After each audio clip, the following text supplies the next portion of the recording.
welcome to another banger episode of Stripping the Dipping. And today I will take you behind the scenes of Formula E, uncovering what it takes to optimize energy strategy, work with world-class drivers, and navigate the fast evolving landscape of electric motorsport. Of course, no episode of Stripping the Dipping is complete without some rapid fire fun, including the all important question: does our guest believe pineapple belongs on pizza? From a young motorsport enthusiast to a trackside energy management engineer at Andretti Formula E, today our guest has been shaping the world of electric racing.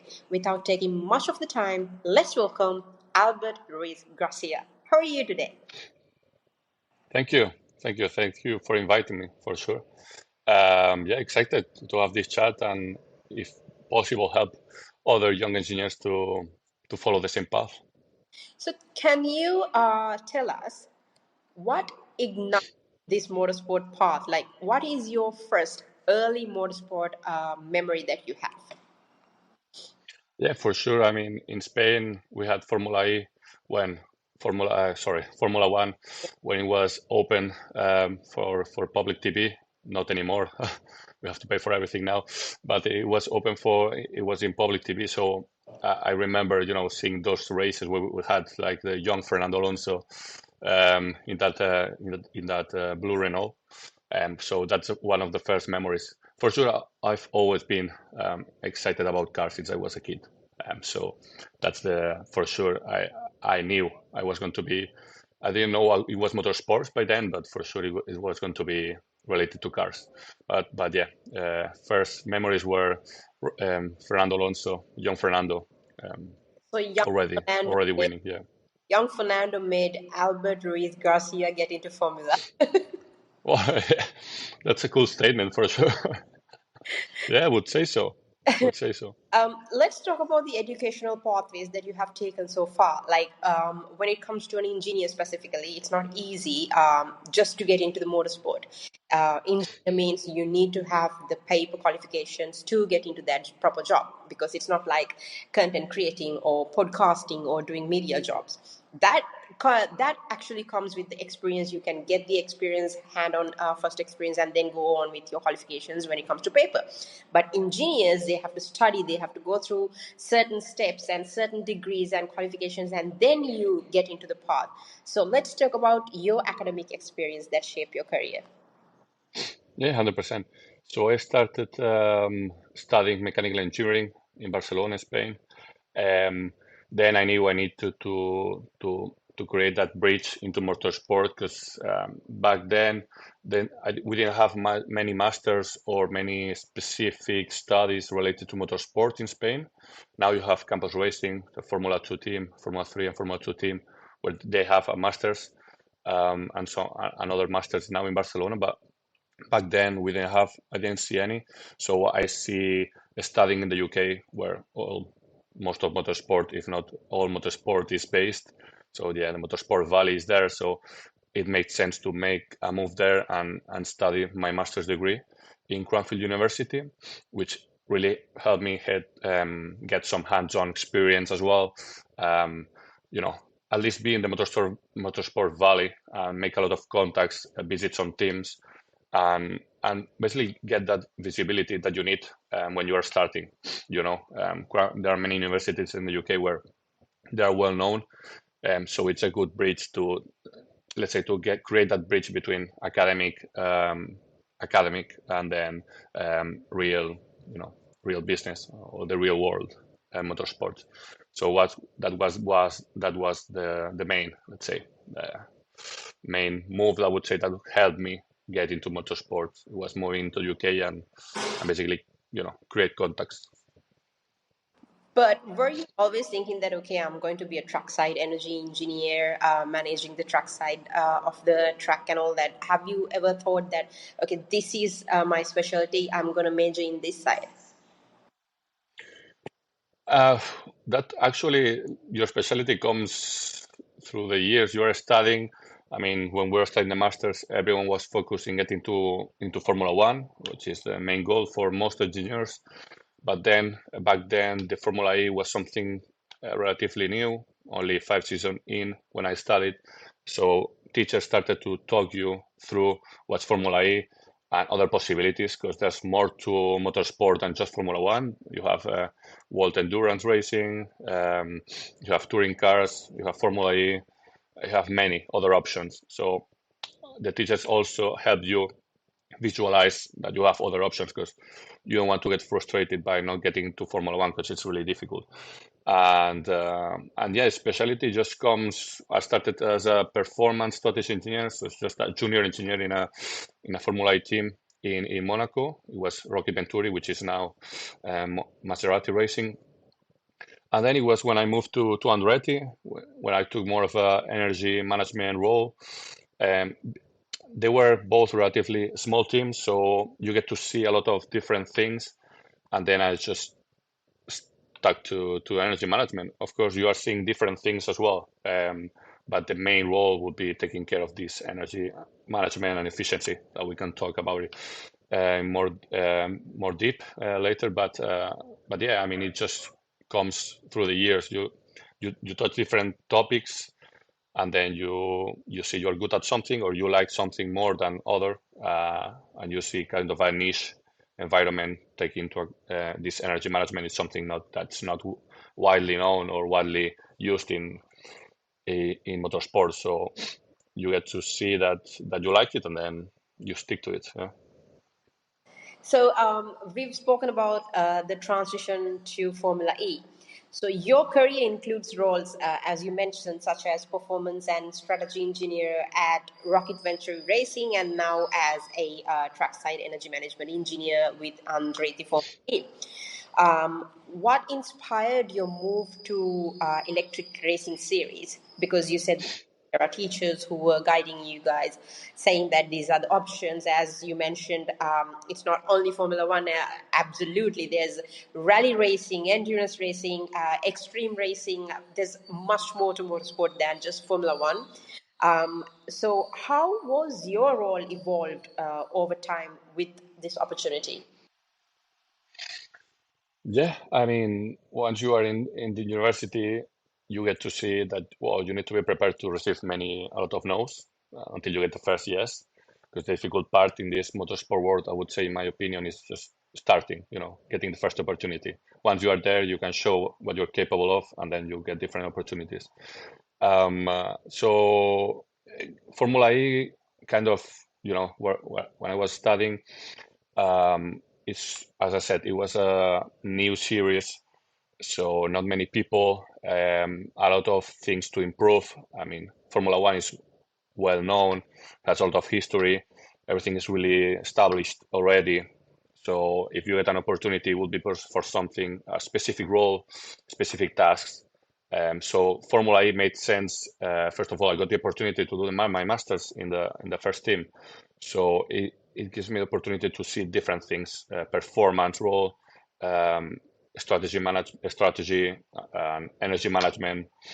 So you see different things, and then you can kind of build a good base knowledge for you as a young engineer, because it's what you need. So I think, of course, if I had the opportunity to get into Formula One right away, I mean, I would have taken it, of course. But I would say that being in Formula E, you get to see so many different things that I think it builds a strong core into your engineering knowledge. And then once you get that, you can specialize into what you prefer, what you like, or what you are good at. So I'd say, yeah, I mean, it's just I was prepared to receive many no's, and I got a yes from Formula E, and I was like, yeah, let's have this opportunity. Let's learn about what's Formula E, and then you get the opportunity. You think you like it. It's something new. There's plenty of opportunities to improve, develop new software, so many opportunities, and chances to at least put something, or create some things, and help the team, even if you are a young engineer. So many open possibilities that I think it made sense for me. So now you're working as a trackside energy management engineer. So tell us, what is Trackside Energy Management, first of all, and what are your primary responsibilities during a race weekend, and how do you collaborate with drivers to optimize energy consumption and efficiency? In simple words, so anybody can understand what this role is actually. Yeah. So yeah, first of all, I mean, as most of you will know, Formula E is electric series. You have a battery with a limited amount of energy per race, so you cannot go flat out as they would go, as you would think they would go in Formula One. Although they also do some tire management and even fuel management sometimes. So it's in Formula E, it's really important to manage the consumption during the race. You cannot go flat out. You need to do what is called lift and coast. So drivers, depending on the target consumption they have per lap, they have a beep in the ear where they need to lift before the braking point, and then they brake when they need to make the corner, of course. So my role as a trackside energy management is ensuring that we do this, let's say, energy management throughout the race as efficient as possible. So that also everything is related to performance strategy. So basically, you want to use more energy at the start of the race, or you want to save energy at the start of the race and then use it towards the end of the race. So there's a lot of variety in terms of strategies. And another thing that let's say, as a general, which summarizes my role, would be helping the drivers to drive efficiently, because you don't drive the same way as you do in quali as you would do in the race. And there are different approaches, throttle application, braking shape. There are many other topics that you need to change from your quali settings to the race. So my role is also comparing both drivers, also against competition, but mainly comparing my drivers to advise them how to be more efficient. Parallel to that, you have a lot of software development, also in the simulator, which includes some tasks in my role as well. But the main thing would be helping the drivers be as efficient as possible to allow them to have more energy than the rest of the field and have that advantage to help them win if possible, or if not, make a lot of points. I think that would be some sort of summary. Yeah. It's a lot of work that you're doing, but have you um, in Formula One we see that a certain set of engineers have their own drivers to focus on, but in Formula One, but Formula E, do you have a certain set of driver that you have to mainly focus on, or is it both the drivers? So as in Formula One, each driver, we have two drivers as well. Each driver has his race engineer and his performance engineer. So they are dedicated to each driver.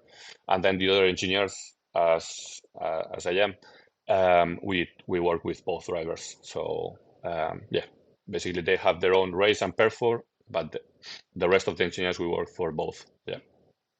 So let's talk about the challenges when it comes to electric motorsport.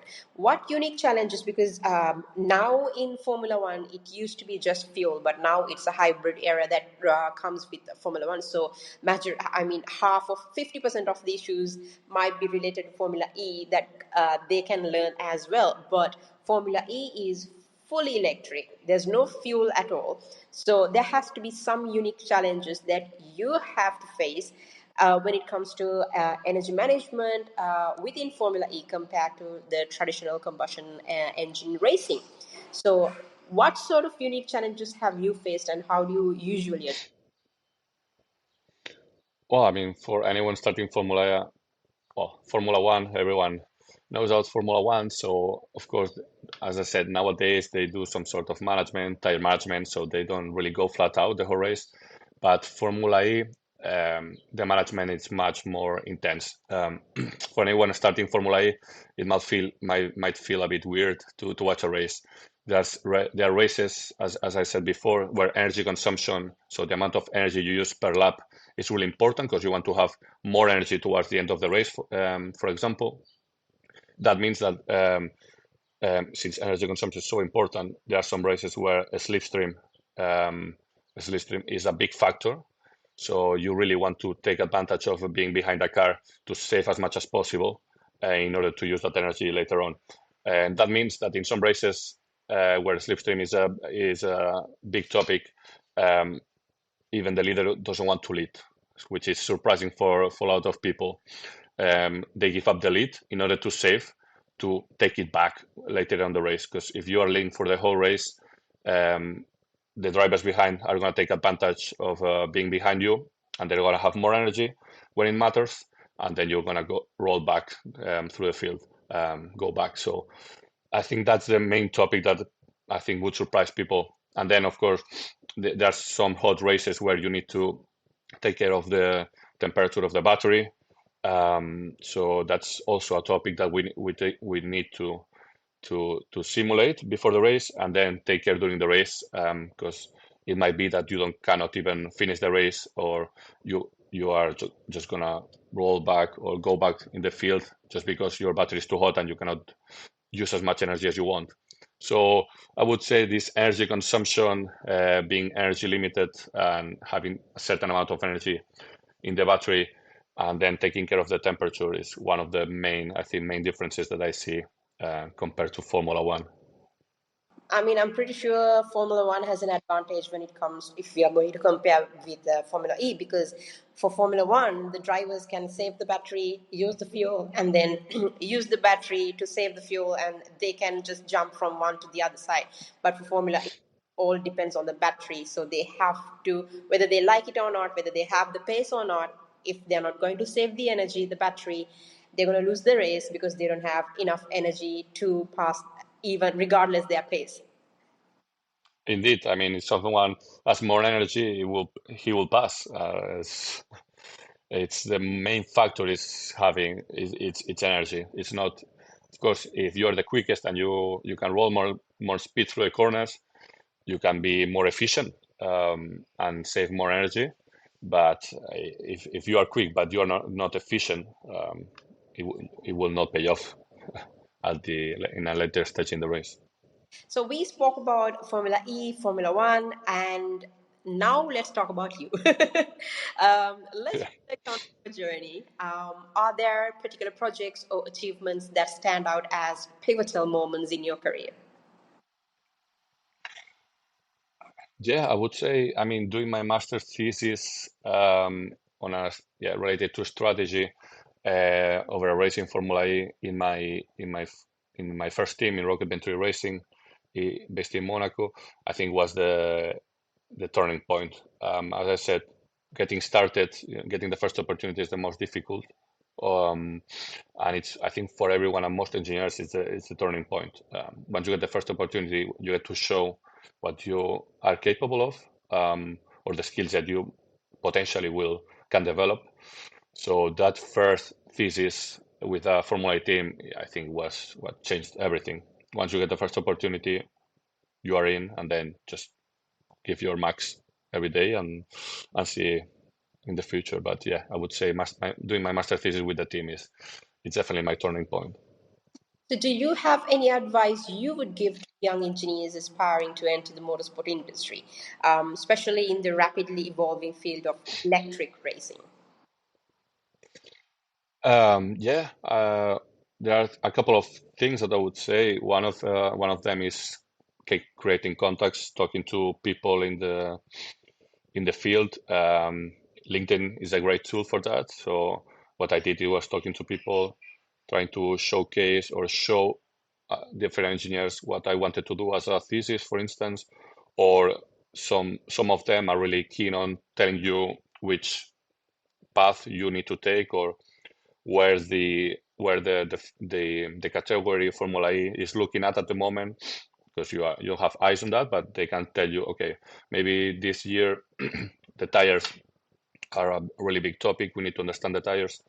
So doing a thesis in that might be interesting for a lot of teams, or I don't know, race strategy or energy management. So it, first of all, for sure, creating contacts and talking to people in the field that you want to be in, and then having a strong basis, not strong, but having a basis in software. I think nowadays it's really important in terms of MATLAB or some knowledge coding in Python as well. I think these things, although might be no requirements at the start, I mean, most engineers for sure will have this or have some experience on that. So, but I would say, having a good basis in this kind of softwares, it's important nowadays to start in motorsport. So, the future of motorsport, how do you envision the future of motorsport? Now, we've spoken about what they should do to get into the motorsport, but when it comes to you, how would you envision the future of motorsport, particularly with a growing emphasis on sustainability and electric vehicles? Yeah, I mean, that's a good question, honestly. Some people ask me if at some point, even Formula E, Formula One, there would be, let's say, meeting at some point, because Formula One is growing towards, as you say, more sustainable fuels, carbon zero footprint, and Formula E is just gonna grow better in that sense. I mean, we're gonna have better batteries, faster cars, so it's gonna be we're gonna be shifting to a similar point. I don't think Formula One, of course, is gonna shift fully electric, but I think Formula E is only gonna get better. I think in 2 years we're gonna have a Gen 4 car, which is gonna be closer to Formula 2 lap times, and it's gonna be quicker, better battery, so maybe energy consumption will be less of a topic. Even though I think it's the trademark for Formula E, so it will still be a topic. So I think it's gonna be better. Of course, Formula One needs to shift into more sustainable fuels, as you say, and then Formula E just continue on its path to create faster cars and make it more interesting for the viewers.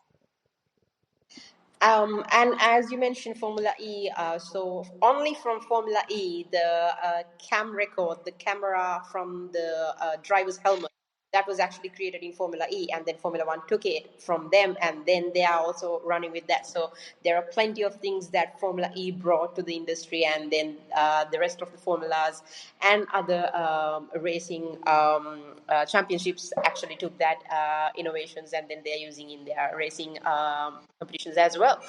So we've spoken about the racing part of your life. Let's talk about your personal interest of your life outside the racetrack. What hobbies or interests do you pursue that might actually surprise our listeners? Like they're looking at a trackside energy management engineer, and then they're here finding out what you actually do apart from the racing track. Yeah, fair enough. I mean, for sure, from my side, once you get in this environment, it's really demanding, as you would expect. It is demanding. You work a lot of hours sometimes in the race weekends and before the race weekends with the race prep and after analyzing the race. So I think sports really allows me to at least disconnect for a bit and reconnect with myself somehow, because you really get caught up with all the work, so you need something to steam off, to take your mind off of work and relax a bit.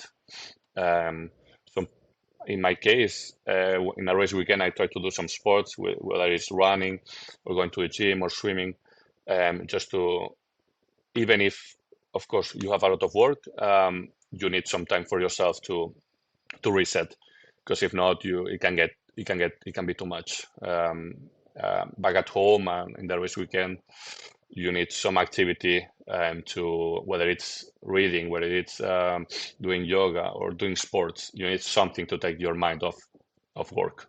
That's definitely thing. For me, it's priority on my side is swimming or going to the gym. That's important.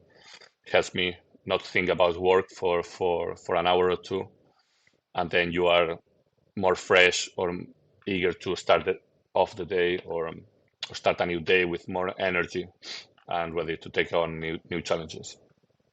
So let's get back to the fun questions now. all the serious questions.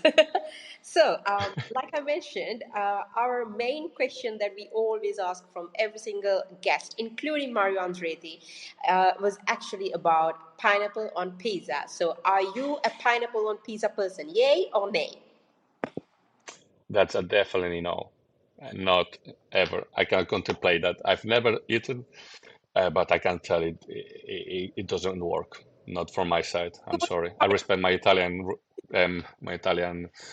friends. I would never do that. I'm sorry. Yeah, the Italians will kill you actually if you. I know. I have some in my team, so I definitely respect them. I don't want any beef. I want a relaxed environment at work, so I prefer not to. Okay, so if you were a sandwich, what would you call it and what would be in it? Wow, that's an interesting question. The name I'm not sure, but for sure I would have um, some chicken, Parma ham, mozzarella maybe. So I'm on more on the um, Italian-like sandwich, kind of a focaccia, I would say. So the name, the name is difficult to say. I'm not really on the creativity side. That's why I become an engineer. But I would say that definitely I'm going for the Italian. So let's say I would give you mozzarella, Parma ham, and chicken. I don't think it suits there, but I like chicken. So yeah, I would put that on the same. Maybe some pesto as well.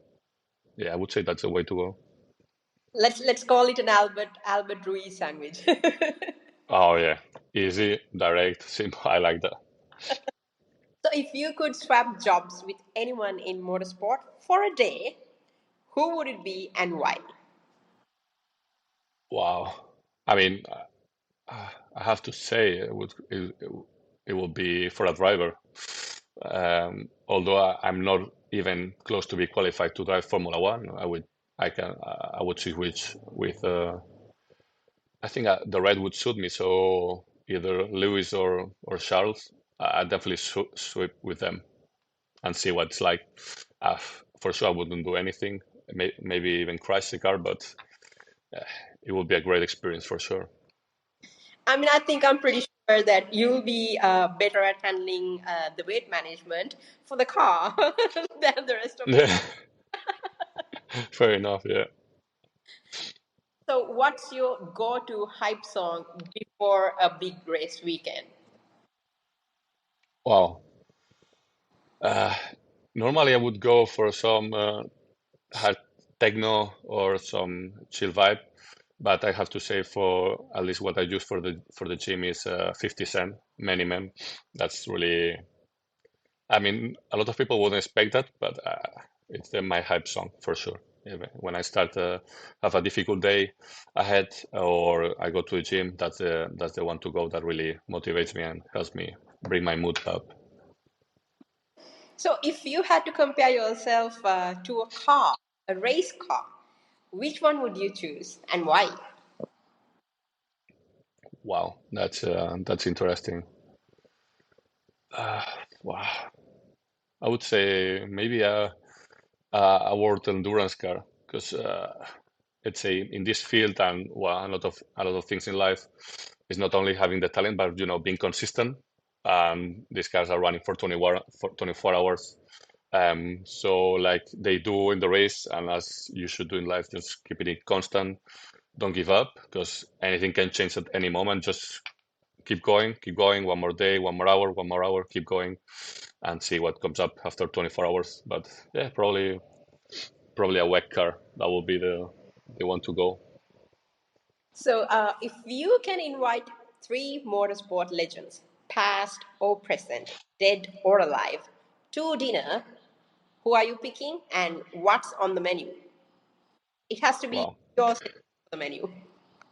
Yeah, interesting. I would say for sure Fernando Alonso. I would love to have a chat with him. The amount of experience across different series as well, not only Formula One, but his experience in terms of the driving is really important because you not only need to think about being as an engineer, but you need to think about that it's a human being driving that car, so you need to also understand the driver psychology.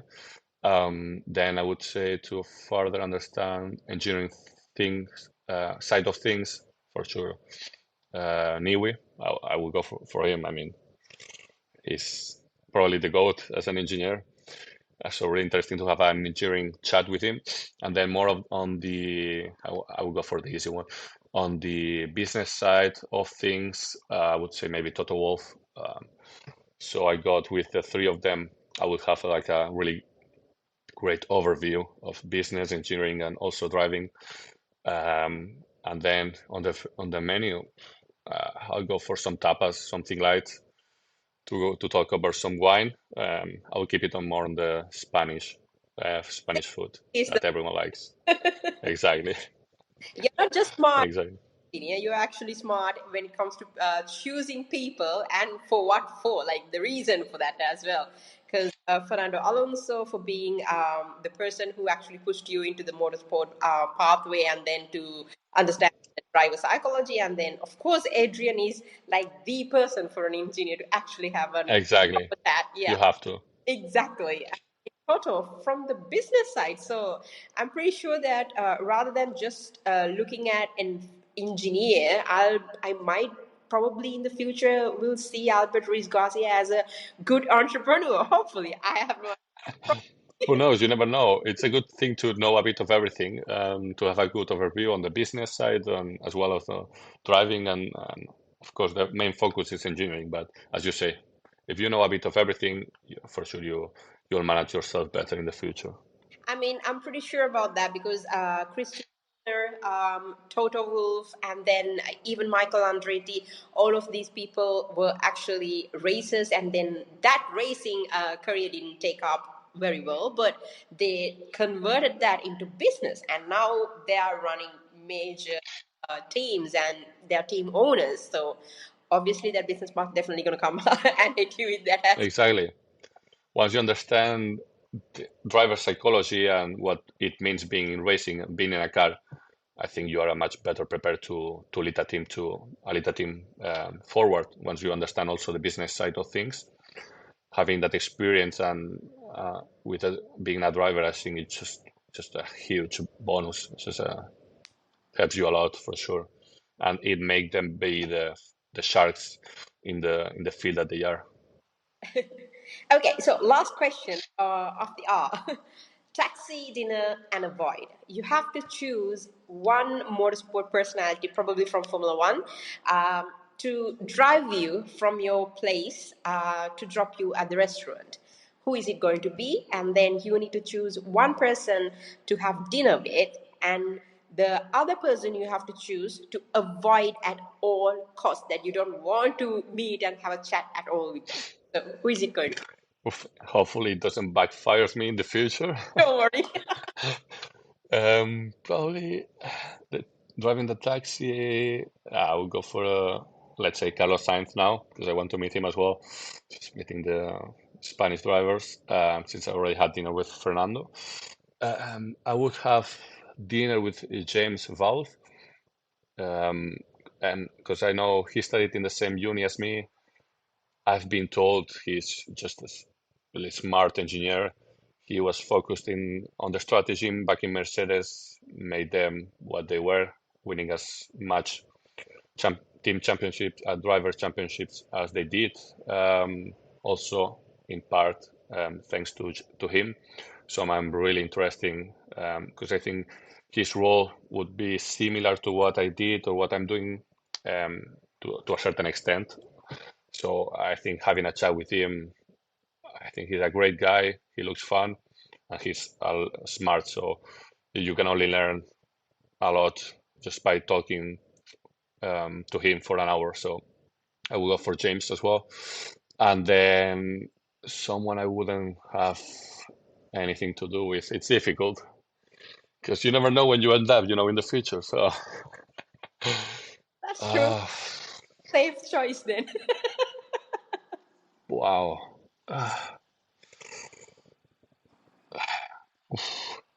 It's difficult because I didn't think of it. Wow.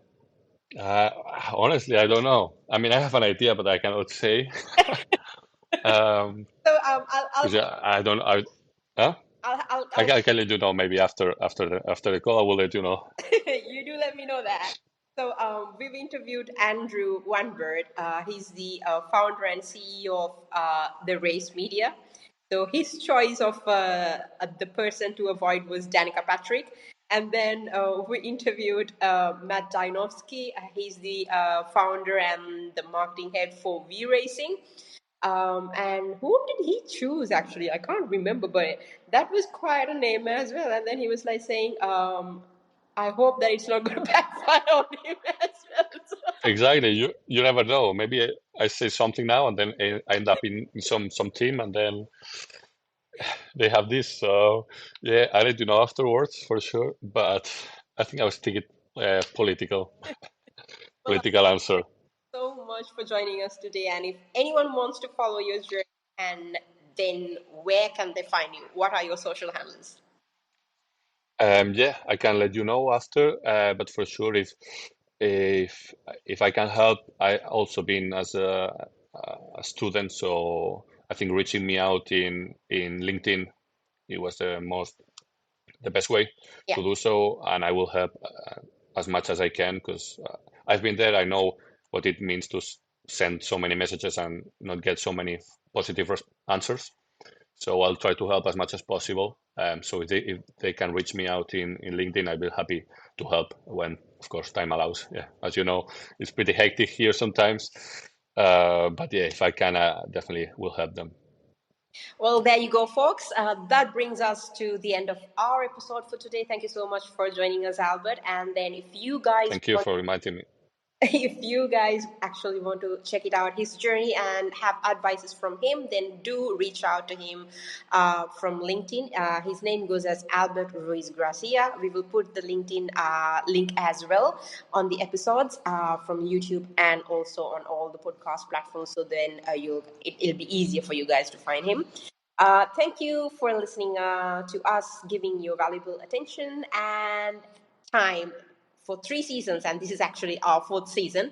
And it's been a pleasure having us an amazing person like you, because it's not just an engineer. He's definitely going to reach out that entrepreneurship. I'm telling you, take my word.